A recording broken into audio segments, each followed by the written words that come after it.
कहते अर्जुन ने जैसे पहला तीर मारा था, द्रोणाचार्य ने कहा था अर्जुन है। तो पांडवों ने पूछा तुम्हें क्या पता अर्जुन? उसने कहा नोट्स अपने हैं।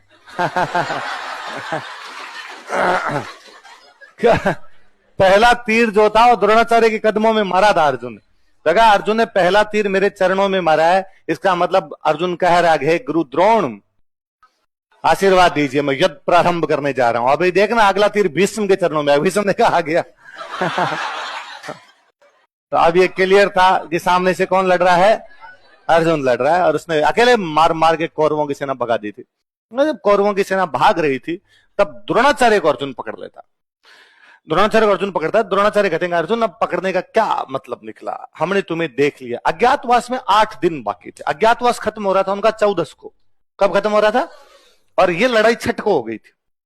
तो हमने पकड़ लिया तेरे को आज 6 को, और अज्ञातवास 14 को खत्म होगा, मतलब 8 दिन बाकी है। अब तो 12 साल का पुनः वनवास और 1 साल का अज्ञातवास होगा।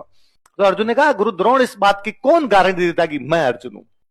किसने देखा है मुझे अर्जुन के वेश में? तो द्रोण ने कहा मैंने देखा, मैं कहूंगा। मैं मार दूंगा, वरना मुझे वचन दो आज कि आपसे जब पूछा जाएगा आप कहोगे कि आपने मुझे 14 के दिन देखा था, 6 के दिन देखा। कहते हैं कि जब अज्ञातवास, जब एक तो पहले अर्जुन और जब वापस लौटे तब तक राजा विराट और युधिष्ठिर शिकार करके वापस आ गए थे। राजा विराट और युधिष्ठिर बैठे बैठे चौपड़ से खेल रहे, चौपड़ से खेल रहे थे। तो सेनापति उधर से नारे लगाते हुए आए राजा विराट की जय हो, विराटनगर की जय हो, विराटनगर की जीत हुई। और कहते हैं राजा विराट ने यूं पासा फेंकते हुए कहा कि जहां पर मेरा राजकुमार उत्तर जाएगा वहां हारने की कोई संभावना भी नहीं है। तो भाई बाप को तो अपने बेटे पे होता ही है यार, इसमें क्या। तो युधिष्ठिर ने वापस पासा फेंकते हुए कहा कि नहीं, आज की जीत बरहन अल्लाह ने जिताई है। किसने जिताई है? युधिष्ठिर को पता था कि अपने वाला भाई कांड कर गया, इसकी कहां औकात थी। तो राजा विराट को इतना गुस्सा आता है कि राजा विराट पासा लेके युधिष्ठिर की नाक पे मारते, नाक तोड़ देते हैं युधिष्ठिर की। कि भाई तुम ऐसा कैसे कह सकते हो मेरे बेटे के बारे में? बरहन अल्लाह जिताएगा, मतलब मेरा बेटा नहीं जिताएगा। इतने में राजकुमार उत्तर खुद ही आ जाता है, और राजकुमार उत्तर आकर तक पिताजी युधिष्ठिर ये सही बोल रहे हैं, इन्होंने ही बरहन अल्लाह ने युद्ध जिताया है, और जिसे आप बरहन अल्लाह समझ रहे हैं वो पांडुपुत्र अर्जुन है, जिनकी अभी अभी अपने नाक तोड़ी है ये धर्मराज युधिष्ठिर है। वो जो अपनी रसोई में सुबह शाम एक आदमी लगा हुआ है वो भीम है। ये जो बाहर 2 बॉडीगार्ड खड़े नकुल और सहदेव है, और माता के महल के अंदर जो दासी के रूप में काम कर रही है वो महासती द्रौपदी है। और बड़ा फील होता है राजा विराट को कि अरे यार मैंने कितना बड़ा पाप किया जो इन लोगों से काम करवाया। माफी मांगता है युधिष्ठिर ने कहा कोई बात नहीं, हमें इसी रूप में आना था वरना हम पकड़ लिए जाते। हमारे यही लिखा हुआ था विधाते का, जो हमने काटना था वो काटा है। और पर राजा विराट राजी होते हैं। राजा विराट कहते हैं कि यदि अर्जुन ने हमें युद्ध जितवाया है तो मैं अपनी राजकुमारी उत्तरा की शादी अर्जुन के साथ करूंगा। अर्जुन ने वापस कहा कि नहीं सर, एज डिफरेंस नाम की भी कोई चीज होती है ना, और ये मेरी स्टूडेंट है, इसकी शादी आप मेरे बेटे के साथ कर दीजिए। बेटा था अभिमन्यु। कौन था? तो फिर अभिमन्यु की शादी राजकुमारी उत्तरा के साथ की। तो अभिमन्यु का ससुराल विराटनगर था, है ना। तो अभिमन्यु अपना फुंफुसा है भाई, राजस्थान वालों में ब्याह करके गया था, और अभी सी बात अपने तो बुआ ही लग गई कोई ना कोई। और फिर उसी राजकुमारी उत्तरा को अश्वत्थामा मारना चाहता है कि जब कौरवों पांडवों की महाभारत चल रही थी तो उनके दिमाग में था कि पांडवों का पूरा वंश समाप्त कर देंगे, कोई रहना ही नहीं चाहिए इनके परिवार। अभिमन्यु पहले चक्रव्यूह में मार दिए गए थे। राजकुमारी उत्तरा प्रेग्नेंट थी, जो राजकुमारी उत्तरा के गर्भ में जो बच्चा उसको भी मार दिया जाए।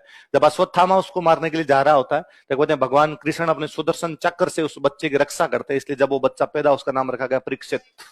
क्या नाम रखा गया? रक्षित किया गया था, परिधि बना के रक्षित किया गया। उसका नाम क्या रखा गया? महाभारत के युद्ध के बाद वो अपने विराटनगर वालों का भांजा परीक्षित पूरे हिंदुस्तान का राजा बनता है, क्योंकि पांडवों ने बाकियों ने राज करने से मना कर दिया था। इसलिए महाभारत के बाद जो राजा बनाया गया था हिंदुस्तान का, कौन बनाया गया था? परीक्षित बनाया गया था। फिर कहते जैसे इधर अज्ञातवास समाप्त होता है, उनके 7-8 दिन ही बचे थे अज्ञातवास के। अर्जुन और सब लोग वापस जब दुर्योधन के दरबार में पहुंचते हैं, दुर्योधन हंस के युधिष्ठिर को कहता है कि आओ धर्मराज युधिष्ठिर, पुनः 12 साल के वनवास और 1 साल के अज्ञातवास की तैयारी कीजिए। तो युधिष्ठिर ने कहा क्यों? हमने जब हमारा वनवास और अज्ञातवास पूरा संपन्न किया, निर्विघ्न संपन्न किया है, तो तुम वापस कैसे भेज सकते हो? उसने किसने कहा निर्विघ्न संपन्न किया? इस तुम्हारे भाई अर्जुन को, जो कि उस दिन बरहनल्ला बन के घूम रहा था, हमने देखा है, हमने पकड़ा इसको, यह अर्जुन था। तो कौन इस बात को गारंटी के साथ कह सकता है कि अर्जुन था? कि द्रोण, गुरु द्रोण कह देंगे। गुरु द्रोण को कहा गया गुरु द्रोण क्या आप कहते हो? गुरु द्रोण ने कहा मैंने देखा था, पर 6 को नहीं 14 को देखा था, और 14 को अज्ञातवास कंप्लीट हो रहा था। तो उन्होंने कहा मैंने देखा था, तब तक हमारा अज्ञातवास कंप्लीट हो गया था। मेरे दादाजी बचपन से एक कहावत हमको सुनाया गया। कहावत क्या? अक्सर वो टॉन्ट मारते हम पे, अरे किसी 6 की 14 कर दी, तुम कौन सी छठ की चौदस कर दोगे? कोई छोटी सी बात होती, भाई मेरे 8वीं में इतने नंबर है, किसी छठ की चौदस है, गांव में फलान जी निया कर दिया, अरे छठ की चौदस है। तो मैंने बड़े होने के बाद एक बार उनसे पूछा कि आप अक्सर हमें कहते रहते हो यार तू किसी छठ की चौदस कर दे, तो कौन कर देता है ये? हम तो नहीं कर सकते, तो कोई तो करता होगा। तो फिर अपने गांव वाले भाषा करे, अर्जन कर दे। अर्जुन तो बोला नहीं जाता, अर्जन अर्जन कर दे। तो फिर मैंने उनसे पूछा क्या, तो उनका साहब ये इधर इधर हो गया था, तो छठ की चौदस कौन कर दे? अर्जन कर दे। बाण मार के गंगा निकाली इसलिए क्या अभी? देखो जेठ का महीना